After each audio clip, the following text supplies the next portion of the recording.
Good day. I'm Ray Tenafrancia. I'm the production manager of Altertrade Philippines. Our topic today is building and sustaining people-to-people relations. The Negros experience on people-to-people, P2P, is rooted in the long history of people's struggle. Allow me to put this in the social context. Negros is the sugar bowl of the country. It produces 65% of the country's total sugar output. But life is not sweet in Negros. Negros Island is in the central part of the Philippines. The island is divided into Occidental and Oriental provinces. Sugarcane is everywhere in Negros. Philippines is the 9th sugar producer in the world, the second among ASEAN.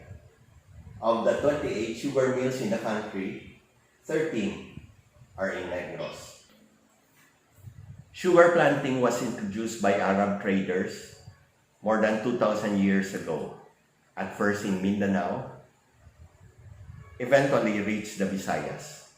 When Spain came in 1521, sugar cane was already cultivated in Negros Island. Sugar planting in large scale has transformed into industry in 1700s. Traditional sugar mills with cane pressing was performed by means of two coarse stone cylinders and a carabao. Philippines first exported sugar to the US in 1796, but rapid modernization of Negros sugar started in 1850s. British capital provided crop loan terms to planters to expand to Negros.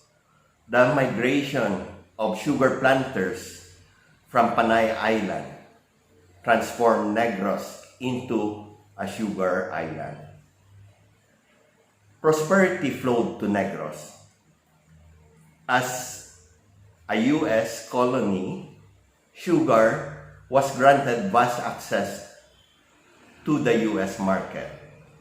Sugar became the most important agricultural export of the Philippines until the mid-1970s. Basically, for two reasons: foreign exchange earned, and it was the basis of wealth accumulation to fuel Filipino elites. Dramatic escalation in the world price in 1974 peaked at 67 cents per pound of sugar. The preferential trade agreement the Philippines had with the U.S. expired in 1974. Export to the U.S. dropped from 1.5 million tons to about 340,000 tons a year. By 1976, world price of sugar fell to less than 10 cents per pound. However, production costs rose to 13 cents a pound. A world sugar glut caused prices to plummet to a mere 4 cents a pound. Sugar industry became a monopoly to few Marcos cronies in 1977. World sugar price hit the bottom in 1980s at 3 cents a pound. This was the Negros crisis years. Even though by 1990s, prices recovered to 8 to 9 cents per pound, Negros social landscape were never the same again. The 1983 Ninoy Aquino assassination escalated the economic and debt crisis. IMF rescheduled the $25.6 billion US dollar foreign loan by including the elimination of sugar monopoly as condition. But such power shift was resisted by many sugar barons. At IMF World Bank's bidding, the sugar monopoly have been overhauled several times in the past 2 years, but the same people have remained at the monopoly control. The sugar industry created deep social schism in Negros. The 10% rich owning 80% of the land. There was vast majority poor and a very slim middle class. In 2012, poverty was at 32.3% in Occidental and 50.1% in Oriental. It was worse in the 80s and 90s. In 2019, NEDA said Negros Occidental was 18.5% in 2018 compared to 29.5% in 2015, while Negros Oriental poverty incident was 26% in 2018 compared to 38.7% in 2015. National poverty was at 16.1% in 2018 compared to 22.2% in 2015. At that time, 1 out of 18 people in Negros made their living from sugar industry. At the height of the crisis, sugar mills stopped operation, leaving thousands of hectares of sugar canes unharvested. There was no work in the hacienda. Farm owners fled the cities in Bacolod and Manila. Their workers were left behind. The hacienda canteens stopped operating. There were no other crops other than sugarcane. After generations, workers only know how to grow and tend sugarcanes. Famine in Negros resulted to extreme malnutrition, especially to infant and children. The Marcos dictatorship became polarized from the people. The military became more violent, summary execution to outright massacre of peaceful rallies. Rebellion spread. Philippine general economy collapsed. Negros was hungry. It was punctuated with military abuses everywhere. Negros was on the verge of civil war. The world took notice of the Negros situation just months before the Marcos dictatorship was overthrown in 1986. Churches called for aid. Many responded all over. Among them, Japanese citizens group composed mainly of mothers. They campaigned for funds in their neighborhood associations and organized public talks forum on what is happening in Negros. JCNC, Japan Committee for Negros Campaign, was born in 1986. It facilitated aid efforts to Negros. NRRC, Negros Relief and Rehabilitation Center, was formed as local counterpart. Together, they organized feeding programs in the haciendas, public hospitals, local schools, and urban poor communities. Local mothers and volunteers assisted the effort. Despite hopeful signs of Cory Aquino government, Negros crisis lingered. It turned from bad to worse. Total war policy was declared by the government against communist rebellion. Negros became a battleground. It resulted to massive internal refugees as farming communities in the interior part of the island were hamleted by the military. Refugees fleeing the war flocked to the cities of Bacolod and Dumaguete. Organized peasants and workers group were branded as communist fronts by the military.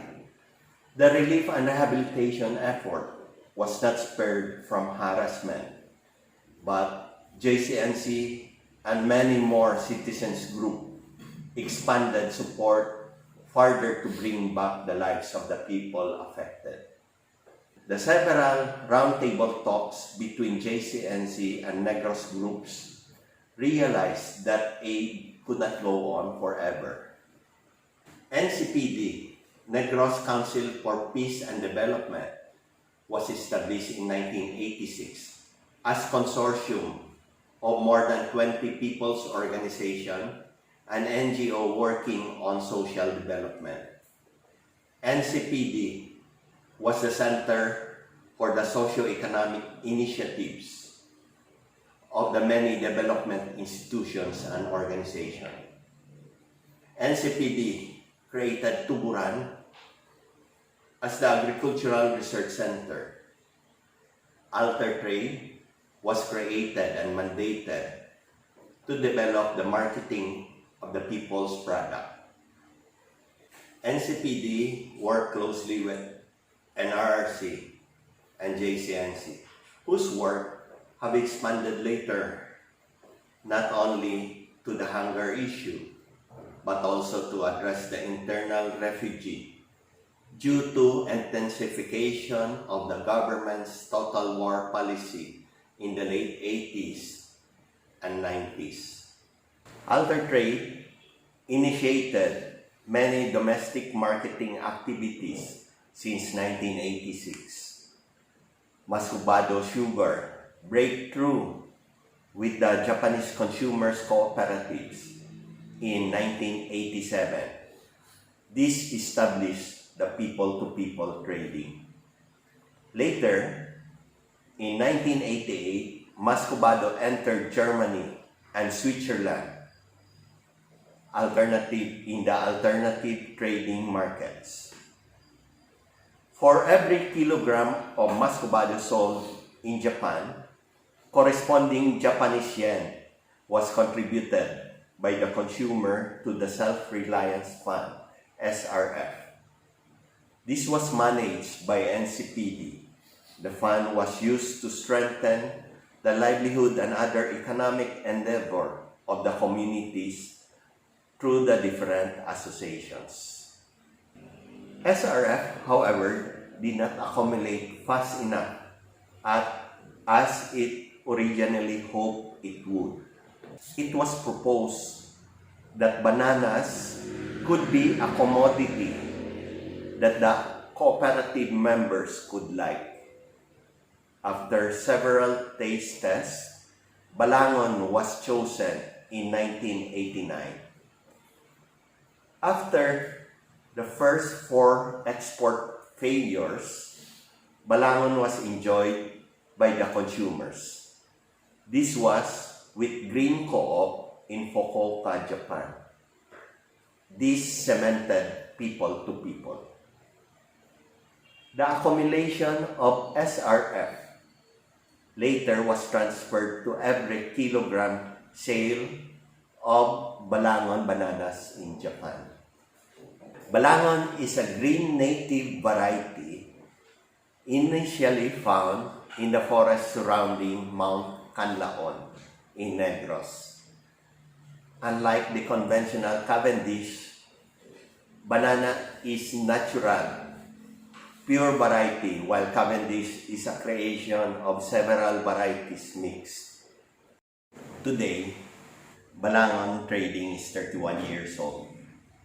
From Negros, it widened to several Balangon communities in northern Luzon, Bohol, and Mindanao. They are consolidated in the weekly export to consumer cooperative networks in Japan and Korea. Annually, this is around 2,000 metric tons. While the sugarcane from small producers organizations are organic and fair trade certified, essential to make Muscovado not just an ordinary sugar.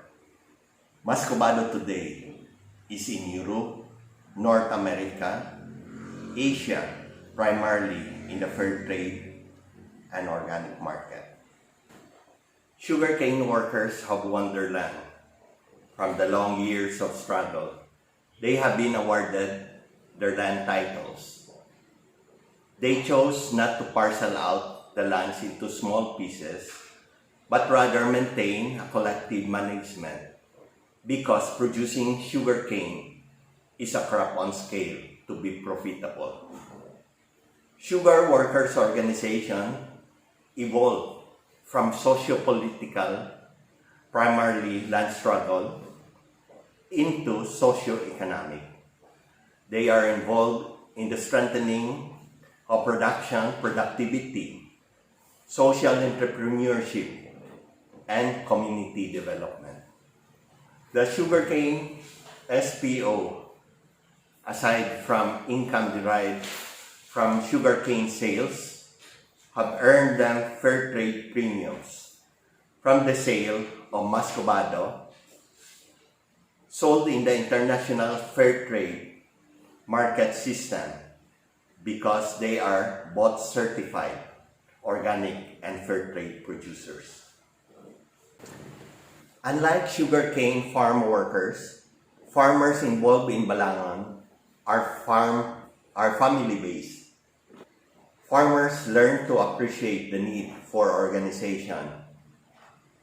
It became a venue for learning new agricultural technologies.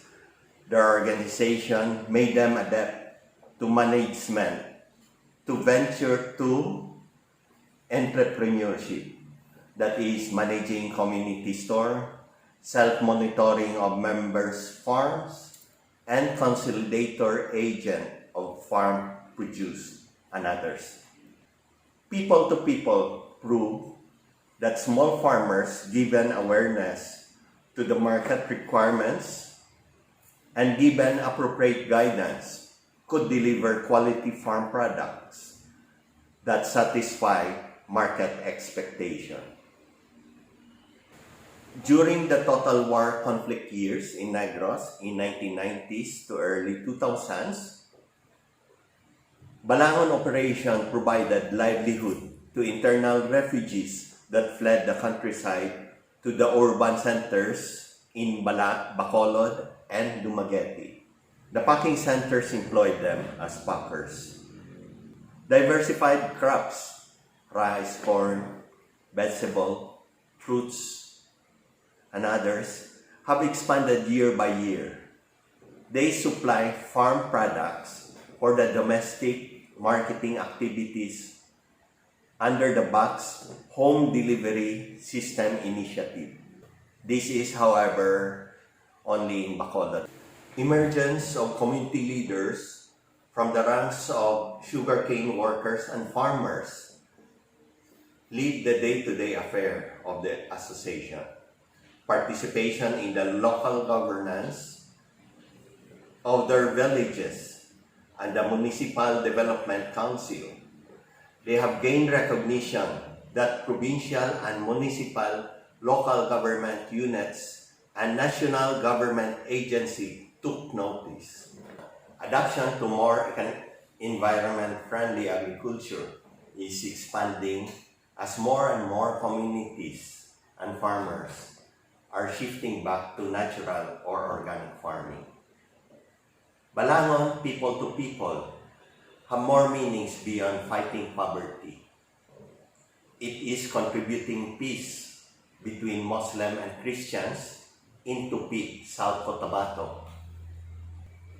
It promotes the well-being of tribal minorities in central Mindanao, particularly in Lake Cebu, Northern Mindanao, and Northern Luzon. It is fighting to protect watershed in Mount Apo, in Makilala, that is in North Cotabato. Balangon weekly export contributes to the regular income of the household, especially to the food and education of the children.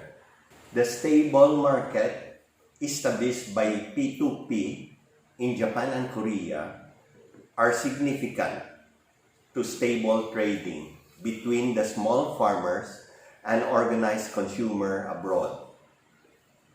It offered stable buying prices regardless of season. People to people has proven that continuous dialogues between market and producers have led to better understanding. Consumer accepted minor banana peel blemishes. Mascobado and Balangon are distributed to 9 consumer cooperative networks in Japan and Korea, with aggregate membership of more than 10 million households. Japanese and consumers have established direct linkages with many sugarcane and banana producers, associations, and communities. People-to-people system is growing day by day. It is also in Indonesia, Timor-Leste, Pakistan, Nepal, Palestine, together with Japan and Korea. People to people are the heart and soul of Altertrade's work. We believe that the role of the small producer in transforming farming to earth-friendly and sustainable agriculture. People to people works has to stay relevant and must cope up the changing situation, especially in the economic crisis, along with the current COVID-19 pandemic. We expect the pandemic situation in the next 2 to 3 years. Making younger people love agriculture by adopting modern technologies that will be compatible to sustainable and earth-friendly farming. Strengthening community organization and evolving farmers manage enterprises profitably and sustainably. Instill values of hard work, serving the people, and community development across generation, where people-to-people interventions interweave. Solidarities with organized consumer groups to strengthen both domestic and export by engaging them more to support development directions of the producers, agriculture, and their community. Expand and further connect to the various grassroots communities in the Philippines and elsewhere in Indonesia, Timor-Leste, Pakistan, Nepal, Palestine, Japan, and Korea, inside the growing Asia-wide people-to-people network to enrich development experiences among people and promote more understanding, harmony, and friendships. Thank you very much for participating in this webinar on Altertrade's people-to-people experience. We welcome your questions. Please post your questions below. We will answer as many as we can. And don't forget to subscribe Altertrade's YouTube channel. Click the subscribe button below. Again, thank you. See you in the next webinar episode.